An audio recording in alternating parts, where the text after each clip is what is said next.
बात आज की चैनल के कार्यक्रम सीधी टक्कर में मैं सुधीर तोमर आप सभी का हार्दिक स्वागत और अभिनंदन करता हूं। साथियों, इस कार्यक्रम की स्क्रिप्ट लिखी है हमारे चैनल हेड श्री सुरेंद्र चतुर्वेदी जी ने और मैं कर रहा हूं इसे आपके समक्ष प्रस्तुत। अशोक गहलोत की खबरों के केंद्र में बने रहने की मानसिकता। फिर बोले, मैं तो राष्ट्रीय अध्यक्ष बनना चाहता था। राजस्थान की राजनीति में कुछ नेता चुनाव जीतकर चर्चा में रहते हैं, कुछ काम करके चर्चा में रहते हैं और कुछ ऐसे भी होते हैं जो चर्चा में रहने के लिए राजनीति करते हैं। अशोक गहलोत इस तीसरी श्रेणी के निर्विवाद उस्ताद दिखाई देते हैं। उनके विरोधी भले ही उन्हें सत्ता का जादूगर कहें, मगर उनकी सबसे बड़ी जादूगरी शायद यही है कि वे सत्ता में रहें या न रहें, खबरों के केंद्र में बने रहने का कोई ना कोई रास्ता खोज ही लेते हैं। कल तक सचिन पायलट निकम्मा थे, नकारा थे, पार्टी को गिराने की साजिश का चेहरा थे। फिर अचानक वही पायलट पुत्र तुल्य हो गए। राजनीति में रिश्तों का यह कायाकल्प किसी पारिवारिक संस्कार का परिणाम नहीं है, बल्कि सियासी मानसिकता का, मौसम विज्ञान का अद्भुत नमूना है। राजस्थान की जनता भी सोचती होगी कि आखिर कौन सी प्रयोगशाला है जहां विरोधी से पुत्र और पुत्र से विरोधी बनने की प्रक्रिया इतनी तेजी से पूरी हो जाती है। गहलोत की राजनीति का एक दिलचस्प मनोवैज्ञानिक पक्ष यह भी है कि वे केवल सत्ता के खिलाड़ी नहीं, बल्कि कथानक के भी खिलाड़ी हैं।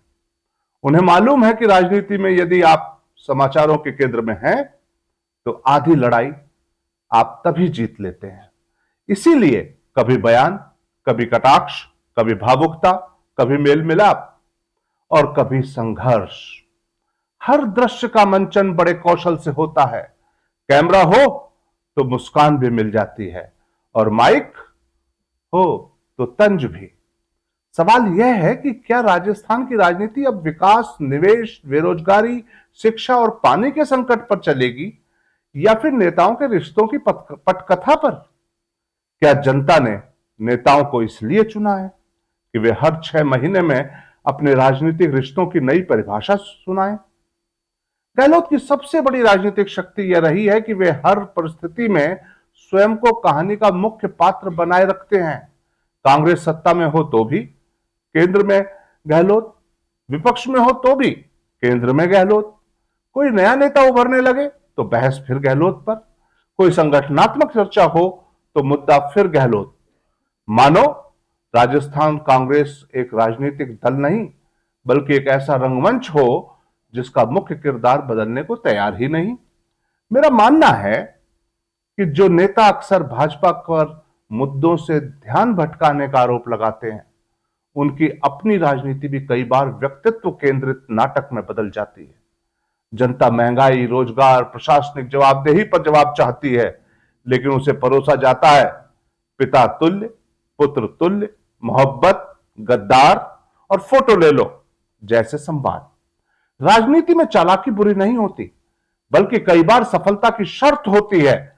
मगर जब चालाकी मुद्दों पर भारी पड़ने लगे और सुर्खियों में बने रहने की कला जनहित से बड़ी दिखाई देने लगे, तब सवाल उठना स्वाभाविक है।